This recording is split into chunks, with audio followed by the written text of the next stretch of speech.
ശരീരത്തിൽ എവിടെ മാലിന്യങ്ങൾ അടിഞ്ഞുകൂടിയിരിക്കുന്നുവോ അതിനെ രോഗമെന്ന് പറയും. ഈ പഞ്ചകർമ്മ ചെയ്ത് ഇങ്ങോട്ട് വരുന്ന ഒരാള് ശരിക്ക് വൈദ്യശാസ്ത്രം പറഞ്ഞ 12 വയസ്സ് ബാക്കിലോട്ട് പോകുന്ന ഒരേ സമയത്തെടുത്ത രക്തം 10 റിസൾട്ട് കിട്ടി.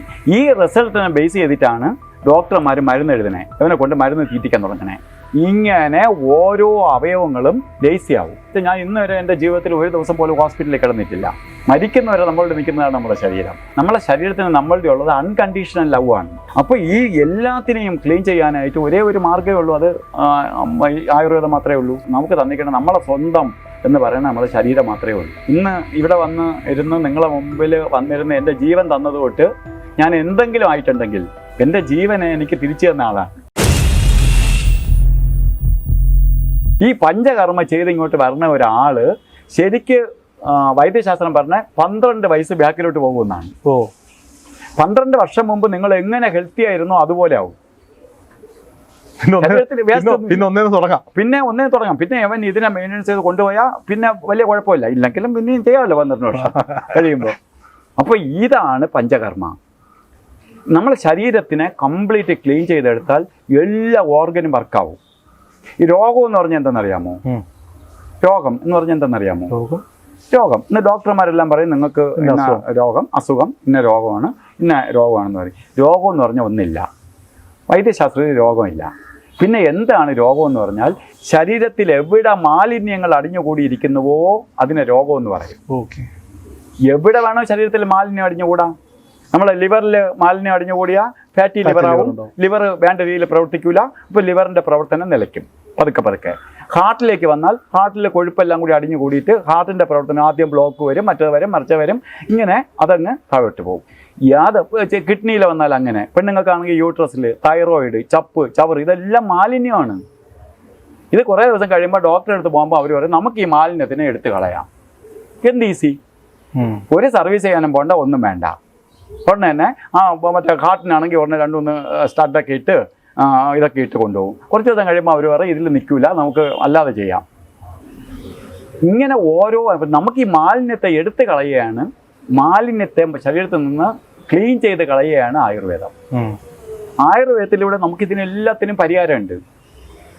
അത് ആദ്യം മനസ്സിലാക്കേണ്ടത് നമുക്ക് രോഗം എന്ന് പറയുന്ന സാധനം ഇല്ല, രോഗിയാക്കുകയാണ് വൈദ്യശാസ്ത്രം ചെയ്യണേ. ഇന്ന് ഇപ്പോൾ നമ്മളൊരു ഷുഗറുണ്ട്. ഷുഗർ എന്ന് പറഞ്ഞാൽ 2 ദിവസം ഉറക്കമുളച്ചാലും ചിലപ്പോൾ 2 ദിവസം നമ്മൾ ഭക്ഷണം ക്രമം അല്ലാതെ കഴിച്ചാലും പെട്ടെന്ന് ടെസ്റ്റ് ചെയ്ത് നോക്കിയാൽ ഷുഗർ കാണും. ഷുഗറാണല്ലോ. ഇപ്പം ഞാൻ ഇരുന്ന് ഇത്രയും സംസാരിക്കണമെങ്കിൽ ഈ ഷുഗറിൻ്റെ കണ്ടൻറ്റ് എൻ്റെ ബോഡിയിൽ ആക്ട് ചെയ്ത് എൻ്റെ ബ്രെയിനിൽ പോയി ബ്രെയിനിൽ നിന്ന് എന്നെ സംസാരിക്കാനുള്ള നാക്കിലേക്ക് വന്ന് എന്നെ ചലിപ്പിക്കുന്നുകൊണ്ടാണ് എനിക്ക് സംസാരിക്കാൻ പറ്റുന്നത്. അപ്പോൾ ഷുഗർ വല്ലാത്തൊരു സാധനമാണ്. ഇത് വേണം എല്ലാവർക്കും. ഇതിൻ്റെ അളവ് കണ്ടിട്ട് ഒന്നും പെട്ടെന്ന് തൊട്ട് മരുന്നിനങ്ങ് എഴുതും. ഞാൻ തന്നെ ഒരിക്കൽ 10 എൻ്റെ ലെറ്റർ പാഡിൽ, അതായത് നമ്മളെ ഹോസ്പിറ്റലിൻ്റെ ആചാര്യ ആയുർഗ്രാമം ഹോസ്പിറ്റൽ ആൻഡ് പഞ്ചകർമ്മ സെൻറ്ററിൻ്റെ ലെറ്റർ പാഡിൽ ടെസ്റ്റ് ചെയ്യാൻ വേണ്ടിയിട്ട് 10 കുറിപ്പ് ഞാൻ എഴുതിയിട്ട് ബ്ലഡ് എടുത്തിട്ട് ചെറിയ 10 ടിന്നിലായിട്ട് അടച്ച് ചെറിയ ഇതിൽ അടച്ചിട്ട് ഞാൻ 10 ലാബിൽ കൊടുത്തു. എൻ്റെ രക്തം 10 റിസൾട്ട് കിട്ടി. വൈകുന്നേരം ആയപ്പം ഒരേ സമയത്തെടുത്ത രക്തം 10 റിസൾട്ട് കിട്ടി. ഈ റിസൾട്ടിനെ ബേസ് ചെയ്തിട്ടാണ് ഡോക്ടർമാർ മരുന്ന് എഴുതണേ, ഇവനെ കൊണ്ട് മരുന്ന് തീറ്റിക്കാൻ തുടങ്ങണേ. ഭയങ്കര. കാരണം ഒരു ആശുപത്രിയിലും ഒരു 1-2 ലാബ് ടെക്നീഷ്യനെ വച്ചിട്ട് 100-200 പേരെ രക്തം പരിശോധിക്കാനൊന്നും പറ്റില്ല. ഇതെല്ലാം ഒരു കാൽക്കുലേഷനാണ്. ഇത് കണ്ടിട്ട് മരുന്ന് തുടങ്ങിയാൽ എന്ത് സംഭവിക്കും? നിർത്താൻ പറ്റില്ല. ഇല്ല, നിർത്താൻ പറ്റാത്തല്ല. അവിടെയാണ് ഏറ്റവും വലിയ പ്രശ്നം വരുന്നത്. ഞാൻ പഠിച്ചതുകൊണ്ട് ആയുർവേദത്തിൻ്റെ ശരീരശാസ്ത്രം പഠിച്ചതുകൊണ്ട് പറയാണ്, മരുന്ന് കഴിച്ചു പോയാൽ നമ്മളെ വീട്ടിൽ, ഉദാഹരണം നമ്മളെ വീട്ടിൽ ഇപ്പോൾ വൈഫുണ്ട്, വൈഫ് ചായയൊക്കെ ഇട്ട് തരും. അങ്ങനെ നിൽക്കുന്ന സമയത്ത് വീട്ടിലൊരു ജോലിക്കാരിയെ കൂടി വെച്ചു. വൈഫ് രാവിലെ എണീറ്റ് ചായക്ക് എണീക്കത്തില്ല. വൈഫ് മുറ്റം അടിക്കാൻ പോകത്തില്ല. ആര് ചെയ്യും? ജോലിക്കാരി ചെയ്യും. ഇത് തന്നെയാണ് മരുന്ന് ചെയ്യുന്നത്. ജോലിക്കാരി എന്തെങ്കിലും പോയാൽ നമ്മൾ ജോലിക്കാരി ചെയ്യാനല്ല, പിന്നെ എന്ത് ചെയ്യും? വൈഫ് ലേസി ആവും. വൈഫ് രാവിലെ ഉറക്കൊഴിച്ചിട്ട് ഇങ്ങനെ ഇരിക്കും, ജോലിക്കാരി ചായ കൊണ്ട് കിട്ടുന്നു പറയും, മര്യാദയ്ക്ക് ചായ ഇട്ട് കുടിച്ചുകൊണ്ടിരുന്നവളാണ്. ഇങ്ങനെ ഓരോ അവയവങ്ങളും ലേസി ആവും. ഷുഗർ ഉൽപ്പാദിപ്പിക്കുന്ന, ഇൻസുലിൻ ഉൽപ്പാദിപ്പിക്കുന്ന ഗ്രന്ഥി, പാൻക്രിയാസിനടുത്തുള്ള ഗ്രന്ഥി പ്രവർത്തിക്കാതെ ആവും. നമുക്കിപ്പോൾ 200 ഷുഗർ ഉണ്ടെന്ന് പറഞ്ഞ് പോകണം നമ്മളെ മരുന്ന് കഴിച്ചു തുടങ്ങുമ്പം കുറച്ച് ദിവസം കഴിയുമ്പം ഈ മരുന്നിൽ നിൽക്കാതെ വരും, മരുന്നിൻ്റെ അളവ് കൂടും, പിന്നെ ഇൻസുലിനായി, പിന്നെ പമ്പിങ് മെഷീൻ വയ്പ്പായി. ഇതിനിടയ്ക്ക് അവന് 3 രോഗവും കൂടി ആയി, കാരണം ഈ മരുന്ന് കഴിച്ചതിൻ്റെ സൈഡ് എഫക്റ്റ്. ഇങ്ങനെയാണ് ആളുകൾക്ക് രോഗം കൊണ്ടുവരുന്നത്. ആയുർവേദത്തിൽ ഇതൊന്നുമില്ല. ആയുർവേദത്തിന് സമയം വേണം.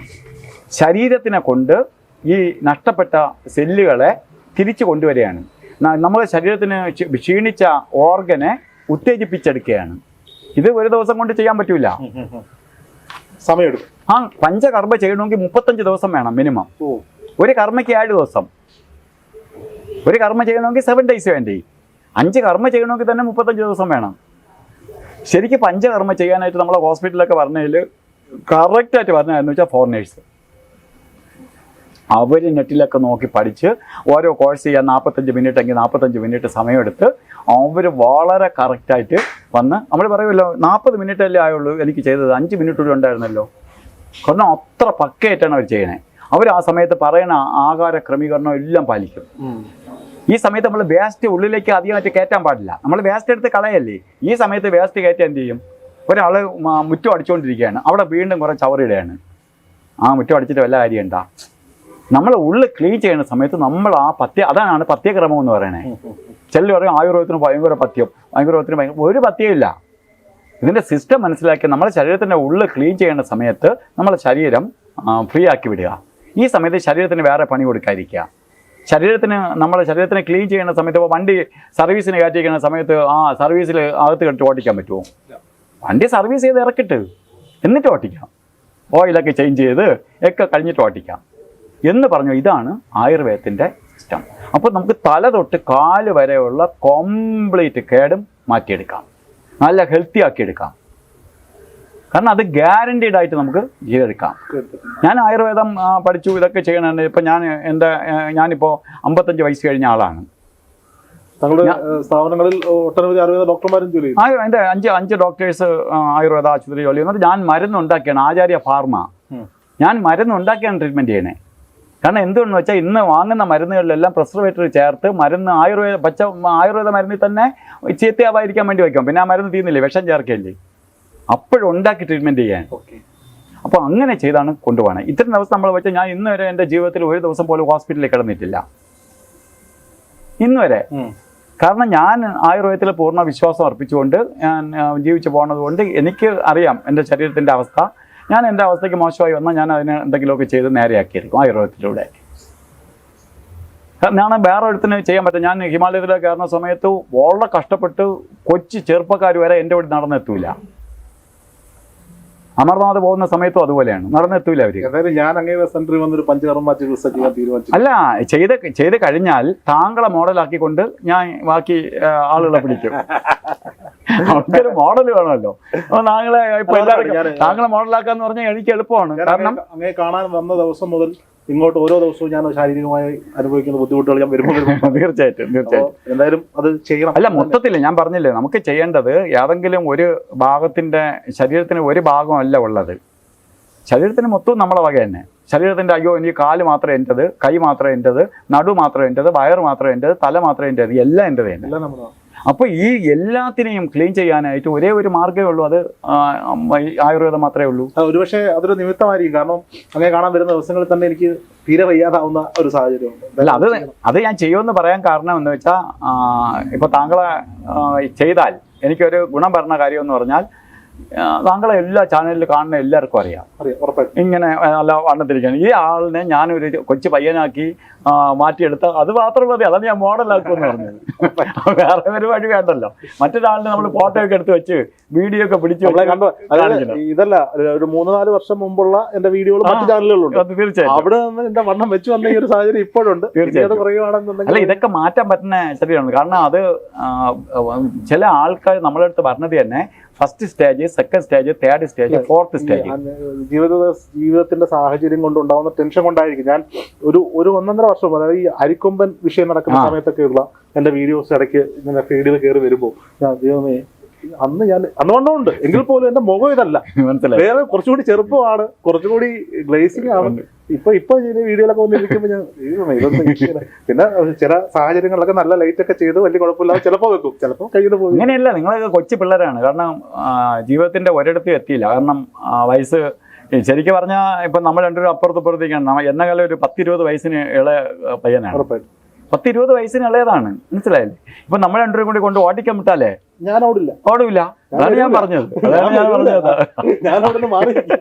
അപ്പൊ അതുകൊണ്ട് പറഞ്ഞ അങ്ങനെ ആവേണ്ടതല്ലാതെ. കാരണം നമുക്ക് ദൈവം ഒരു ആയുസ് തന്നിട്ടുണ്ട്. നമുക്ക് നമ്മളെ കർമ്മഫലം തീരാനായിട്ട്, കർമ്മഫലം അനുഭവിക്കാൻ ഒരു പീരീഡ് തരും. അതിനെയാണ് ആയുസ് എന്ന് പറയണേ. ആയുസ് തന്നിട്ടുണ്ട്. പക്ഷെ ആ ആയുസ് തീർന്നവർ നമ്മൾ ഇരുന്നേ പറ്റുള്ളൂ. പക്ഷെ അത് നമ്മളെ നോക്കിയില്ലെങ്കിൽ നമ്മൾ മാത്രമേ ഉള്ളൂ. ആളെല്ലാം വിചാരിക്കും എനിക്ക് അവരുണ്ട്, ഇവരുണ്ട്, ഭാര്യയുണ്ട്, മക്കളുണ്ട്, കുടുംബമുണ്ട്, എൻ്റെ അച്ഛൻ നോക്കും, കൂട്ടുകാരുണ്ട്. ആരുമില്ല. ഒരു വേദന വന്നാൽ ഒറ്റയ്ക്ക് സഹിക്കാനേ പറ്റുള്ളൂ. ആരും ഷെയർ ചെയ്യില്ല. വേണമെങ്കിൽ സ്നേഹം കൊണ്ടാണെങ്കിലും എടുത്ത് ആശുപത്രി കൊണ്ടുവരും. അതേ ചെയ്യാൻ പറ്റുള്ളൂ. അപ്പോൾ പ്രപഞ്ചം അങ്ങനെ തന്നിക്കണം. നമുക്ക് തന്നിക്കണം നമ്മളെ സ്വന്തം എന്ന് പറയുന്നത് നമ്മളെ ശരീരം മാത്രമേ ഉള്ളൂ. ബാക്കി ഒന്നും നമ്മളെ സ്വന്തമല്ല. നമ്മൾ വന്നപ്പോൾ കൊണ്ടുവന്നതും പോകുമ്പോൾ കൊണ്ടുപോകുന്നതും ഇത് മാത്രമേ ഉള്ളൂ. മരിക്കുന്നവരെ നമ്മളോട് നിൽക്കുന്നതാണ് നമ്മുടെ ശരീരം. അതിനെ നമ്മൾ റെസ്പെക്റ്റ് ചെയ്യുന്നില്ല, അതിനെ ബഹുമാനിക്കുന്നില്ല. അതാണ് ജീവിത പങ്കാളി. നമ്മൾ പറയും ജീവിത പങ്കാളി എന്ന് പറഞ്ഞാൽ ഭാര്യയാണ്, ജീവിത പങ്കാളി എന്ന് പറഞ്ഞാൽ ഭർത്താവാണ്. ഇത് കുടുംബ കോടതിയിൽ നിന്ന് പോണവരാണ്. ഇപ്പൊ ഞാൻ സുഖമില്ലാതെ ആശുപത്രി കിടക്കുമ്പോൾ എന്റെ ഭാര്യ വന്ന് നോക്കും. പക്ഷെ അവൾക്കും അതേ സമയം തന്നെ സുഖമില്ലാതാവുകയാണെങ്കിൽ എന്ത് ചെയ്യാൻ പറ്റും? ഒന്നും ചെയ്യാൻ പറ്റില്ല. അതാണ് ഞാൻ പറഞ്ഞത്. അതൊക്കെ നമുക്ക് അവർക്കൊക്കെ ഉള്ളത്, നമ്മളെ ശരീരത്തിന് നമ്മളുടെ ഉള്ളത് അൺകണ്ടീഷണൽ ലവ് ആണ്. ഭാര്യയ്ക്ക് നമ്മളുടെ ഉള്ളത് കണ്ടീഷണൽ ലവ് ആണ്. അൺകണ്ടീഷണൽ ലവ് അല്ല. അവർക്കുള്ള കണ്ടീഷണൽ ലവ് ആണ്. നമുക്ക് നമ്മളെ ഭാര്യയുടെ ഉള്ളതും കണ്ടീഷണൽ ലവ് ആണ്. കണ്ടീഷൻ തെറ്റിയ ലവ് തീരുന്നു. പക്ഷെ നമ്മളെ ശരീരത്തിന് നമ്മളുടെ ഉള്ള അൺകണ്ടീഷണൽ, നമ്മൾ എന്തൊക്കെ കാണിച്ചാലും രാത്രി 2 മണിക്ക് വന്ന് കിടന്നിട്ട് 4 മണിക്ക് എണീക്കണം എന്ന് പറഞ്ഞാൽ ശരീരം എണീക്കും. നമ്മൾ പറയണത് നമ്മൾ ആജ്ഞ പാലിക്കുകയാണ്. അപ്പോൾ നമ്മളുടെ അത്ര സ്നേഹമായതുകൊണ്ടാണ്. ഭാര്യയോട് 12 മണിക്ക് 2 മണിക്ക് കിടന്നിട്ട് 4 മണിക്ക് എണീക്കാൻ പറഞ്ഞാൽ ഭാര്യ എണീക്കുമോ? എണീക്കത്തില്ല. മക്കൾ എണീക്കത്തില്ല. നമ്മളെ ശരീരം എണീക്കും. അതാണ് ഞാൻ പറഞ്ഞ ജീവിത പങ്കാളി എന്ന്. നമ്മളെ ജീവിത പങ്കാളി നമ്മൾ റെസ്പെക്ട് ചെയ്യണം. എന്തായാലും ഒത്തിരി നല്ല കാര്യങ്ങൾ സംസാരിക്കാൻ സാധിച്ചു 2 ദിവസങ്ങളിലായി. ഇനിയും ഞങ്ങൾ ബുദ്ധിമുട്ടിക്കും, ഞങ്ങൾ വരും. അല്ല, ഇതില് നമ്മൾ എനിക്ക് ഒരു ദിവസം ഒരു ചുരുങ്ങിയ സമയം കൊണ്ട് തീർക്കാൻ പറ്റില്ല. സ്വാമിയുടെ കഥകൾ. അതെ, തീർച്ചയായിട്ടും. ഒരു ദിവസം. അതെ, 100%. എനിക്ക് പറയേണ്ട കാര്യം, കാരണം ഞാൻ എന്തെങ്കിലും ആയെങ്കിൽ ഇന്ന് ഇവിടെ വന്ന് ഇരുന്ന് നിങ്ങളെ മുമ്പിൽ വന്നിരുന്ന് എൻ്റെ ജീവൻ തന്നത് തൊട്ട് ഞാൻ എന്തെങ്കിലും ആയിട്ടുണ്ടെങ്കിൽ അതെന്റെ, ഞാൻ അങ്ങയുടെ യൂട്യൂബ് ചാനലുകൾ കാണുമ്പോഴും എനിക്ക് ആ സ്വാമിയുടെ ഒരു ഡെപ്ത് മനസ്സിലായിട്ടില്ല, സീരിയസ്ലി. പക്ഷേ ഇന്നത്തെ ചർച്ചയിലാണ് അദ്ദേഹം ആരായിരുന്നു എന്ന കൃത്യമായ ബോധ്യം എനിക്കുണ്ടായത്. അത് വേണമെങ്കിൽ ഇപ്പോൾ ഒരു അരമണിക്കൂർ കൊണ്ട് പറഞ്ഞു തീർക്കാം, പക്ഷേ പൂർണ്ണമാവില്ല എന്നുള്ളത് കൊണ്ട് തന്നെയാണ് ഞാൻ പറയുന്നത്. ഇനിയും ഒരാഴ്ചയ്ക്ക് ശേഷം ഈ എപ്പിസോഡുകൾ പബ്ലിഷ് ചെയ്ത് തീരുന്നതിന് മുമ്പ് ഞാൻ അങ്ങനെ വീണ്ടും തീർച്ചയായിട്ടും ഞാൻ എൻ്റെ ഗുരുവിന്റെ കാര്യം പറയാൻ വേണ്ടി എന്നെ എവിടെയെങ്കിലും വിളിച്ചാൽ ഞാൻ എന്ത് സമയം ഉണ്ടാക്കി ഞാൻ വരും. എൻ്റെ കാര്യത്തിനല്ല, ഗുരുവിന്റെ കാര്യം പറയാൻ ഞാൻ വരും. കാരണം എൻ്റെ എല്ലാം അതാണ് ഞാൻ പറഞ്ഞു, എൻ്റെ ജീവൻ തിരിച്ചു തന്ന ആളാണ്. അതിനേക്കാളും എനിക്ക് വലുതായിട്ടൊന്നുമില്ലല്ലോ. എൻ്റെ ജീവനെ എനിക്ക് തിരിച്ചു തന്ന ആളാണ്. ആ ആളിനെ കുറിച്ച് പറയാൻ ഞാൻ പറഞ്ഞില്ലെങ്കിൽ പിന്നെ ആര് പറയാൻ? ഇന്നത്തേക്ക് നമുക്ക് ശരി. നമസ്തേ ഭഗവാനെ.